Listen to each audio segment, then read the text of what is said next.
साधना के अनुभव द्वितीय अध्याय पृष्ठ संख्या 20 से पृष्ठ संख्या 23 तक। दीक्षा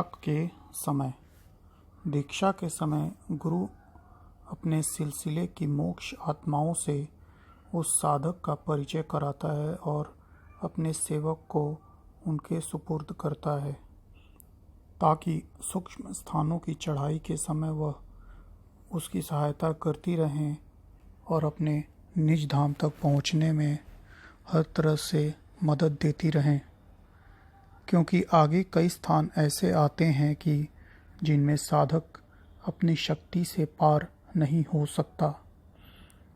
इतने ही काम के लिए प्रत्येक संप्रदाय और हर एक फिरका अपनी अपनी वंश परंपरा का सिलसिला अलग अलग रखता है, पर अंतिम स्थान सबका एक ही है। दीक्षा के समय गुरु एकांत में शिष्य को अपने सम्मुख बिठलाता है, बीच में कुछ मिष्ठान या फल इत्यादि भेंट पूजा के लिए रखता है। फिर इन मोक्ष आत्माओं को आह्वान कर प्रकट या गुप्त रूप से उनका हाथ उसके हाथ में दे देता है। इसके पीछे उन्हें रुखसत कर दिया जाता है और वह प्रसादी बांट दी जाती है। छोटे बच्चों को देने का बहुत फल माना गया है। उस समय उसकी संरक्षक व दिव्य आत्माएं हो जाती हैं। फिर कोई भी प्रकार का भय नहीं रहता। निज धाम तक पहुंचने में कोई शंका नहीं रहती। भेद। दीक्षा के अनेक भेद हैं, पर मुख्य 3 ही हैं: मंत्र दीक्षा, अध्यात्म दीक्षा और आचार्य दीक्षा। जिस उपदेश के द्वारा हमारी प्रवृत्ति ईश्वर की ओर मुड़ जाए और उसकी प्राप्ति के लिए जप तप कीर्तन इत्यादि बाहरी कर्म करने लगें, उसको मंत्र दीक्षा कहते हैं। और जो हमारे उपदेष्टा जैसा हो उसे मंत्र गुरु कहा जाता है।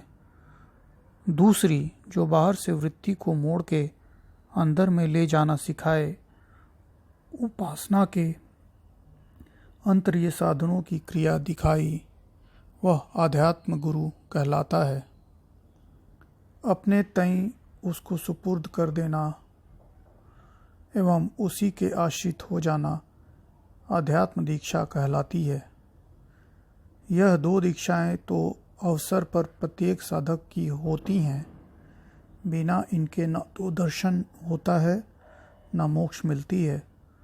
परंतु तीसरी आचार्य दीक्षा हर एक साधक या सिद्ध के लिए लाजिमी नहीं होती। वह उन्हीं महापुरुषों को मिलती है कि जिनके लिए ईश्वर के यहाँ से हुक्म होता है और जिनके शरीर से भगवान लोक कल्याण की सेवा लेना चाहता है। इस आचार्य दीक्षा में भी 3 भेद हैं: प्रथम निकृष्ट, द्वितीय माध्यम और तृतीय उच्च। यह सब साधक की योग्यता पर निर्भर है। जिस समय जैसी और जितनी लियाकत उसमें होती है, उसी के अनुसार काम करने का अधिकार उसे दिया जाता है। आगे काम अच्छा होने पर उसका दर्जा बढ़ा चला जाता है। इसी को आज्ञा मिलना या इजाज़त कहते हैं। यह आदेश उस सर्व शक्तिमान जगत नियंता की ओर से आता है और गुरुमुख से उसे दिया जाता है।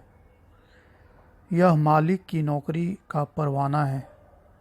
ड्यूटी अच्छी बजाने पर तरक्की कर दी जाती है और मालिक खुश होकर दया करता है और रिद्धि सिद्धि ही नहीं, मोक्ष तक इनाम में बख्शता है।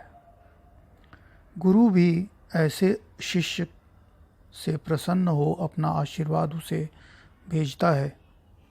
यह लाजमी नहीं है कि प्रत्येक महात्मा का इस काम में अधिकार मिल जाए। प्रबंधकर्ता शक्ति जिसे पसंद करती है उसी से यह काम लेती है। इसी कारण अनेक उच्च कोटि के महात्मा ऐसे देखे जाते हैं कि जानते हुए भी वह भेद को बात गुप्त रखते हैं, न किसी शिष्य को बनाते हैं न किसी को विद्या सिखाते हैं, इसलिए कि उन्हें आदेश नहीं होता। अगर कोई हेकड़ी से ऐसी मनमानी करने लगता है तो उससे पूरा लाभ मनुष्यों को नहीं पहुंचता, इसलिए कि उसमें ईश्वरीय आज्ञा की अवहेलना की गई है। शिष्य का व्यवहार।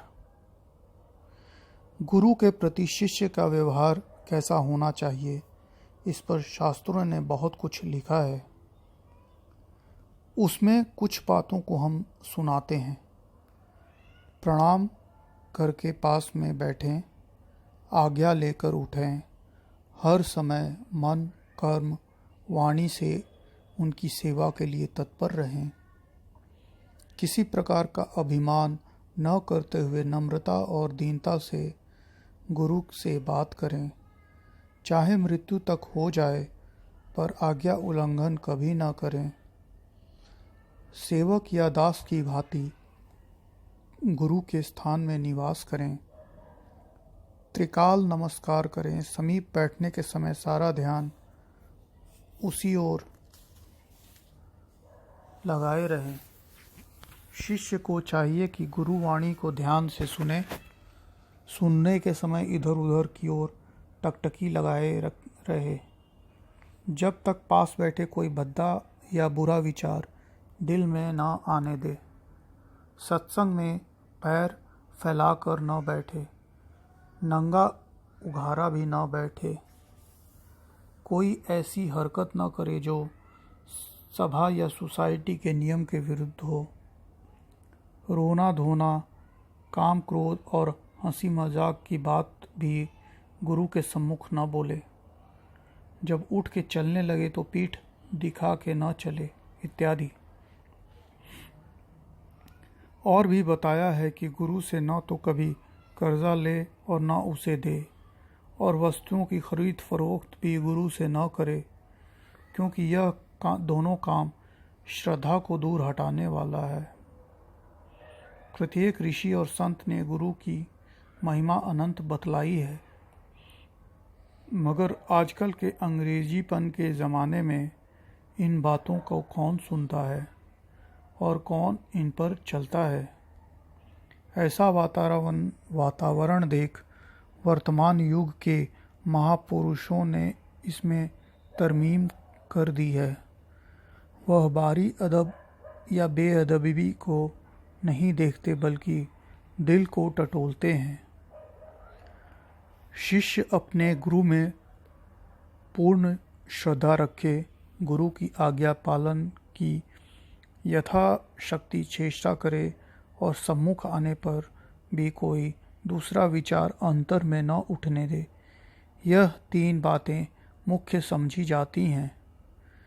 कुछ भी करे, इन 3 कर्मों की जो शिष्य कोशिश करता है, गुरुजन उससे राजी रहते हैं और उस पर दया करते हैं। शिष्य श्रद्धा नहीं रखता या आज्ञा पालन नहीं करता अथवा गुरु के सम्मुख बैठकर अपनी सूरती गुरु के चरणों में नहीं लगाता, दूसरी अच्छी बातें या बुरी सोचता है, ऐसे शिष्य को पसंद नहीं किया जा सकता। यह 3 बातें क्रमशः एक दूसरे से कठिन हैं और सम्मुख बैठते समय दूसरे विचारों न आवे, यह महाकठिन है। इस तीसरे काम में तो हम भी बराबर फेल होते रहे। हमारे अंदर श्रद्धा तो असीम थी और जहाँ तक हमको मालूम है हमने आज्ञा उल्लंघन से भी अपने को यथासंभव बचाया, चाहे परमार्थ का हो या सांसारिक, बिना आज्ञा लिए नहीं किया। अपनी मनमानी कहीं नहीं चलाई। आज्ञा पालन करने में हानि लाभ भी ख्याल दिल में नहीं आने दिया। यह तो हम कर ले गए, मगर तीसरी क्रिया यानी सम्मुख होने पर कोई विचार हृदय में ना उठने देना, इसमें सफल नहीं हुए। चूँकि हमारा मन गंदा था, अच्छे और बुरे विचार संचित संस्कार के रूप में उसमें उठते ही रहते थे, रोकते थे, पर फिर भी सिर निकाल के कोई न कोई सामने आ ही जाता था। इस डर से कि उन्हें कष्ट ना हो, हमारे प्रति घृणा न करने लगें, हम हमेशा पास बैठने और समीप जाने से घबराते थे और जहाँ तक हो सकता था कम जाते थे। मंडराते तो वहीं रहते थे, आड़ में से झांक झांक कर उन्हें देखते रहते थे, क्योंकि बिना देखे चैन नहीं पड़ता था। बातें भी कुछ कुछ सुनते रहते थे, पर सामने नहीं जाते थे, क्योंकि यह बहुत बड़ी बेअदबी संत और फकीरों में मानी जाती है। जो साफ दिल हो के उनकी सोबत में नहीं बैठता, उससे उन्हें घृणा हो जाती है। भला जिसके गुरु घृणा कर बैठे, उसका भला कैसे होगा? यही डर हमको सताया।